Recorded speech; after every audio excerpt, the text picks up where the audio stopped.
स्वागत है आपका हमारे इस विशेष बुलेटिन में। मैं हूं रेशमा आपके साथ और मेरे साथ है मेरी सहयोगी बीना सिंह। आइए नजर डालते हैं इस वक्त की हेडलाइंस पर। प्रधानमंत्री नरेंद्र मोदी की अध्यक्षता में कैबिनेट की बैठक में बड़े फैसले।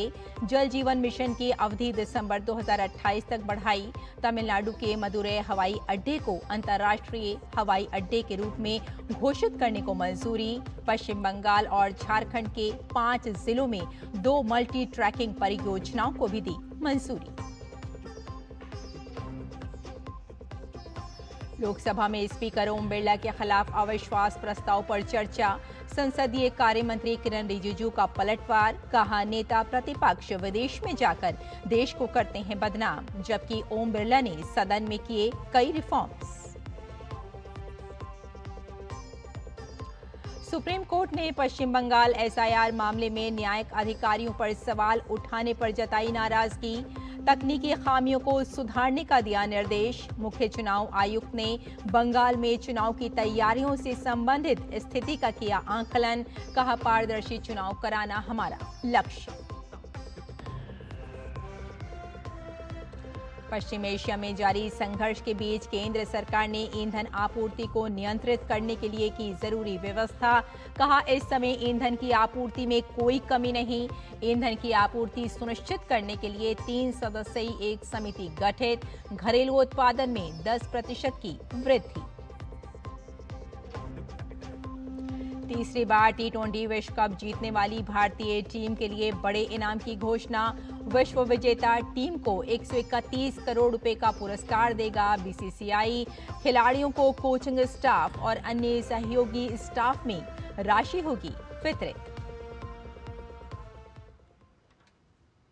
और अब समाचार विस्तार से।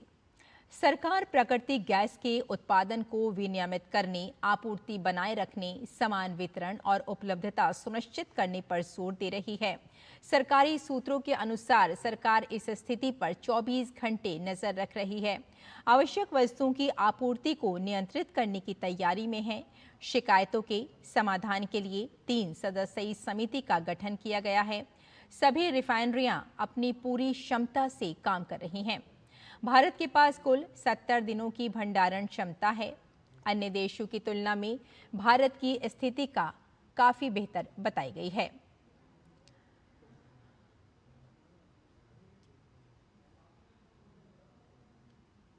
संसदीय कार्य मंत्री किरण रिजिजू ने लोकसभा अध्यक्ष ओम बिरला के खिलाफ अविश्वास प्रस्ताव को लेकर विपक्ष पर तीखा हमला बोला। किरण रिजिजू ने विपक्ष पर पलटवार करते हुए कहा कि कुछ सदस्य खुद के बहुत ज्ञानी मानते हैं। उन्होंने कहा कि स्पीकर की कुर्सी पर कौन बैठेगा, ये भी विपक्ष तय करना चाहता है। स्पीकर का रोल भी ये लोग तय करना चाहते हैं। ये चाहते हैं कि ये कुर्सी में कौन बैठेगा, ये भी ओपोजिशन तय करना चाहते हैं। क्या दुर्भाग्यपूर्ण है कि ये स्पीकर का रोल भी इन लोग लेकर के अपना अधिकार लेना चाहते हैं। हमारा एनडीए भारतीय जनता पार्टी के सदस्यों ने कागज फाड़ के कभी भी स्पीकर कुर्सी को हम लोगों ने नहीं फेंका है। लोकसभा में नेता प्रतिपक्ष राहुल गांधी पर निशाना साधते हुए किरण रिजिजू ने कहा, राहुल गांधी ने सदन की गरिमा को ठेस पहुंचाई है। उन्होंने कहा कि प्रधानमंत्री मोदी इस देश के प्रति समर्पण कमल के फूल जितना पवित्र है। इनका नेता प्रतिपक्ष कहते हैं कि हम इंडियन स्टेट का खिलाफ लड़ाई लड़ रहे हैं। इंडियन स्टेट क्या होता है? कौन है इंडियन स्टेट? आप, हम, ये मातृभूमि भारत, ये इंडियन स्टेट है। इसका खिलाफ आपका नेता प्रतिपक्ष लड़ने की बात करता है। हम लोग बहुत साफ है। मैं उस पार्टी से आता हूँ जो राष्ट्रवाद को अपना जिंदगी का मूल हिस्सा बना के चलते हैं। हम लोग ये कर नहीं सकते हैं। आप हमारा नेता को ऊपर में उंगली उठाते हैं। हमारा नेता को आप कभी भी आप गिरा नहीं सकते हैं। हमारा नेता को आप कभी गिरा नहीं सकता है, क्योंकि नरेंद्र मोदी जी का सोच, नरेंद्र मोदी जी का इस देश का प्रति समर्पण उतना पवित्र है जितना कमल फूल पवित्र है। ओम बिरला के खिलाफ अविश्वास प्रस्ताव को लेकर नेता प्रतिपक्ष राहुल गांधी पर तीखा हमला करते हुए संसदीय कार्य मंत्री किरण रिजिजू ने उनकी तुलना अंतिम मुगल शासक से करते हुए तंज कसा है। कहना तो उनको चाहिए था, ये जो मैं कह रहा हूँ, जो मैं पढ़ रहा हूँ, वो उनको कहना चाहिए था जो कांग्रेस वाले हैं, लेकिन मैं उनके बिहाफ में उनके नेतृत्व के लिए मैं ही कह देता हूँ। कह दो सर, मुश्तर खैराबादी का ये लाइन है। मुश्तर खैराबादी का ये बहुत प्रसिद्ध लाइन है, जो मुगल का आखिरी रूलर, मुगल का जो लास्ट रूलर है बहादुर शाह जफर के बारे में, उस संदर्भ में कहा गया है, ना किसी की आंख का नूर है, ना किसी के दिल का करार है, जो किसी के काम ना आ सके मैं वो एक मुश्त गुबार हूँ। ना तो मैं किसी का हबीब हूँ, ना तो मैं किसी का रकीब हूँ, जो बिगड़ गया वो नसीब हूँ, जो उजड़ गया वो दयार हूँ। ये आपका नेता का प्रति मैं ये कह करके आपको बहुत बहुत धन्यवाद सभापति महोदय। और बुलेटिन में यहाँ रुकते हैं एक छोटी सी ब्रेक के लिए, जल्द हाजिर होते हैं। आप देखते रहिए DD न्यूज़।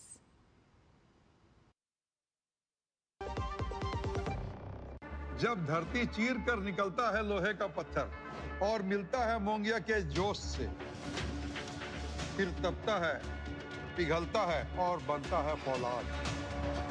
अब होता है सरिया सारी खूबियों के साथ। मोंगिया स्टील, मजबूत देश का मजबूत सरिया। गांव में आया नया हीरो, खरपतवार का डर हुआ जीरो। अब खेती का काम होगा खास, जब ये सुपरस्टार होगा हर किसान के पास। गांव का superstar steel MH210 power weeder, steel उपकरण लाए परिवर्तन। LIC युवा प्रोफेशनल्स के लिए लाए हैं नव जीवन श्री। करें नियमित प्रीमियम का भुगतान, जीवन बीमा का आनंद लें, प्राप्त करें प्रीमियम के प्रतिशत पर गारंटीकृत एडिशंस। अपने वित्तीय लक्ष्यों के अनुरूप मैच्योरिटी पर गारंटीकृत धनराशि पाएं। मौजूदा पॉलिसी धारकों के लिए आकर्षक अतिरिक्त लाभ। आज ही खरीदें। ब्रेक के बाद एक बार फिर आपका स्वागत। आइए आगे बढ़ते हैं। पश्चिम बंगाल विधानसभा चुनाव की तैयारियों की समीक्षा बैठक के बाद मुख्य निर्वाचन आयुक्त ज्ञानेश कुमार ने कोलकाता में प्रेस वार्ता की। ज्ञानेश कुमार ने बताया कि चुनाव आयोग ने आगामी चुनावों के लिए अहम दिशा निर्देश जारी किए हैं। अब हर पोलिंग स्टेशन पर 100% वेबकास्टिंग होगी, जिससे चुनाव प्रक्रिया में पारदर्शिता और प्रबंधन में दक्षता सुनिश्चित होगी। हर पोलिंग स्टेशन पर, जैसे मैंने कहा, ट्रांसपेरेंसी के लिए और एफिशिएंट मैनेजमेंट के लिए 100% वेबकास्टिंग होगी और वोटिंग परसेंटेज हर 2 घंटे पर प्रिसाइडिंग ऑफिसर्स हर पोलिंग स्टेशन से इसी ECI नेट के ऐप के जरिए से भरते चलेंगे, जिससे कि सभी को यह पता रहे कि कितनी पोलिंग परसेंटेज चल रही है। हर बूथ लेवल ऑफिसर को स्टैंडर्ड ID कार्ड दिए गए हैं और हर बूथ लेवल ऑफिसर, ERO और AEROs के लिए एनहांस रिन्यूमरेशन भी कमीशन ने अप्रूव किया है। चुनाव आयोग ने सभी अधिकारियों को सख्त निर्देश दिए कि वे रूल ऑफ लॉ को बिना किसी डर या पक्षपात के लागू करें। साथ ही मतदाताओं के लिए पोलिंग को उत्सव की तरह मनाने और उनका स्वागत करने की भी अपील की गई है। चुनाव आयोग से संबंधित सभी कर्मचारियों को, DMs को, SPs को, DIGs, IGs, law and order enforcing agencies, लगभग 24 जो और इन्फोर्समेंट एजेंसीज होती हैं, state government, chief secretary, DGP और सभी सचिवों को ये सख्त निर्देश दिए गए हैं कि enforce rule of law strictly without fear और फेवर। मतदाताओं के लिए पोलिंग एक फेस्टिवल के रूप में रहे और पोलिंग स्टेशन पर उनके स्वागत की उनको फीलिंग आए, इसके लिए भी सारे निर्देश दिए गए हैं। और पश्चिम बंगाल एसआईआर मामले में सुप्रीम कोर्ट में हुई सुनवाई के दौरान सीजेआई ने कड़ी नाराजगी जताई है। सुप्रीम कोर्ट ने बताया कि न्यायिक अधिकारियों ने एसआईआर प्रक्रिया में बाहर किए गए लोगों की 10,16,000 आपत्तियों और दावों पर अब तक गौर किया है। सीजेआई ने कहा कि एसआईआर प्रक्रिया के लिए न्यायिक अधिकारियों को चुनाव आयोग हर संभव सहायता उपलब्ध कराए। सीजेआई ने चुनाव आयोग को वेब पोर्टल से जुड़ी तकनीकी खामियों को दूर करने का भी निर्देश दिया। साथ ही कहा कि जिन वोटरों के दावों को न्यायिक अधिकारियों ने सही पाया है, उनके नाम सप्लीमेंट्री वोटर लिस्ट के जरिए प्रकाशित किए जाने की मांग याचिकाकर्ता कलकत्ता हाई कोर्ट के चीफ जस्टिस के सामने रखें, जिस पर वे उचित आदेश जारी करेंगे। सीजेआई ने यह भी कहा कि जिन दावों को न्यायिक अधिकारियों ने खारिज कर दिया है, उनकी अपील की सुनवाई के लिए कलकत्ता हाई कोर्ट में रिटायर्ड जज या जजों को नियुक्त किया जाए, जो एपेलेट ट्रिब्यूनल के तौर पर काम करेंगे और इस संबंध में चुनाव आयोग अधिसूचना जारी करेगा। बीजेपी ने एआई लीडरशिप समिट में यूथ कांग्रेस कार्यकर्ताओं के प्रदर्शन को लेकर नेता विपक्ष राहुल गांधी के बयान पर तीखी प्रतिक्रिया दी है। बीजेपी प्रवक्ता संबित पात्रा ने राहुल गांधी के बयान और उनके अंदाज दोनों पर सवाल उठाए हैं। उन्होंने कहा कि जिस तरह की अहंकार और कुटिलता भरी मुस्कान उनके चेहरे पर दिखाई दी, वे कहीं न कहीं लोगों के मन में सिहरन पैदा करती है। राहुल गांधी जी ने एक भाषण दिया ऑल इंडिया कांग्रेस कमेटी को, और ऑल इंडिया कांग्रेस कमेटी के उस पोडियम से भाषण देते हुए राहुल गांधी जी का जो व्यवहार था, मैं उन्हें कोट करता हूं। लोग कहते हैं एआई, सुना होगा आपने एआई। यहां पे अभी तो समिट हुआ था ना, कर दिया काम। यूथ कांग्रेस वालों ने कर दिया काम। और जिस प्रकार की कुटिलता भरी मुस्कुराहट, जिस प्रकार की अहंकार से भरा हुआ मुस्कुराहट उनका था, और जिस प्रकार से उन्होंने इस पूरे वाक्य को रखा, ये कहीं न कहीं हमारे अंदर एक सिहरन पैदा करता है। और यहां रुकते हैं एक और छोटी सी ब्रेक के लिए, जल्द हाजिर होते हैं। आप देखते रहिए डीडी न्यूज।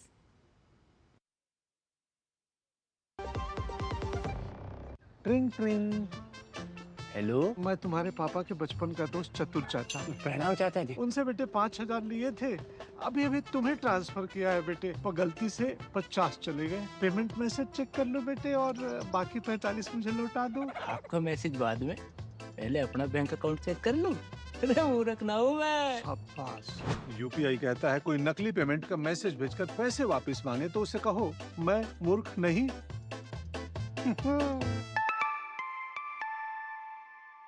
जाइए आप भी किसी का टेस्ट लीजिए। गांव में आया नया हीरो, खरपतवार का डर हुआ जीरो। अब खेती का काम होगा खास, जब ये सुपरस्टार होगा हर किसान के पास।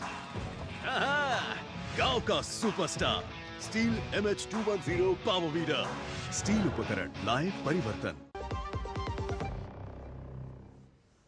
ब्रेक के बाद एक बार फिर आपका स्वागत। कार्मिक लोक शिकायत एवं पेंशन राज्य मंत्री डॉक्टर जितेंद्र सिंह ने आज नई दिल्ली में standing committee of voluntary agency की 35वीं बैठक की अध्यक्षता की। ये बैठक पेंशन और पेंशन भोगी कल्याण विभाग द्वारा केंद्रीय सरकार की पेंशन भोगियों के कल्याण से संबंधित मुद्दों पर चर्चा करने के लिए आयोजित की गई।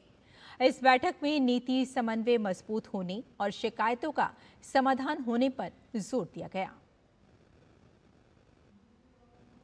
मोजाम्बिक के मध्य और दक्षिणी प्रांतों में आई विनाशकारी बाढ़ के बाद भारत ने देश के साथ एकजुटता जताई है। मानवीय सहायता और आपदा राहत के तहत भारत ने मोजाम्बिक की मदद के लिए कई कदम उठाए हैं। इसके तहत तत्काल खाद्य सहायता के रूप में 500 मीट्रिक टन चावल भेजा गया है। इसके अलावा 10 मीट्रिक टन राहत सामग्री, जिसमें टेंट, हाइजीन किट और पुनर्वास से जुड़े जरूरी सामान शामिल हैं, जो भारतीय नौसेना के जहाज के जरिए भेजे गए हैं। साथ ही 3 टन जरूरी दवाइयां भी भेजी गई हैं। समुद्री मार्ग से पहले ही 86 मीट्रिक टन जीवन रक्षक दवाइयां मोजाम्बिक पहुंचाई जा चुकी हैं। भारत ने कहा है कि वे मानवीय, चिकित्सा और लॉजिस्टिक सहायता के जरिए मोज़ाम्बिक की हर संभव मदद करने के लिए प्रतिबद्ध है। और बीसीसीआई ने तीसरी बार पुरुष T20 विश्व कप जीतने वाली भारतीय टीम के लिए 131 करोड़ रुपए के पुरस्कार की घोषणा की। ये पुरस्कार राशि 15 खिलाड़ियों, कोचिंग स्टाफ और अन्य सहयोगी स्टाफ में वितरित की जाएगी। बीसीसीआई के मुताबिक सूर्य कुमार यादव की अगुवाई वाली टीम के खिलाड़ियों को पुरस्कार राशि का बड़ा हिस्सा मिलना तय है, जबकि सहयोगी स्टाफ के सदस्यों के लिए पुरस्कार राशि उनके पद के अनुसार तय की जाएगी। ये राशि 2024 में रोहित शर्मा की अगुवाई वाली चैंपियन टीम को दिए गए 125 करोड़ रुपए से 6 करोड़ रुपए अधिक है। भारत ने रविवार को अहमदाबाद के नरेंद्र मोदी स्टेडियम में खेले गए फाइनल में न्यूजीलैंड को 96 रन से हराकर ये प्रतिष्ठित ट्रॉफी अपने नाम की थी। वे T20 विश्व कप में खिताब का सफल बचाव करने वाली पहली टीम है। भारतीय टीम ने तीसरी बार ये टूर्नामेंट जीता। ये कारनामा करने वाली वे पहली टीम बन गई जिससे खेल के इस छोटे प्रारूप में उसके दबदबे का भी पता चलता है।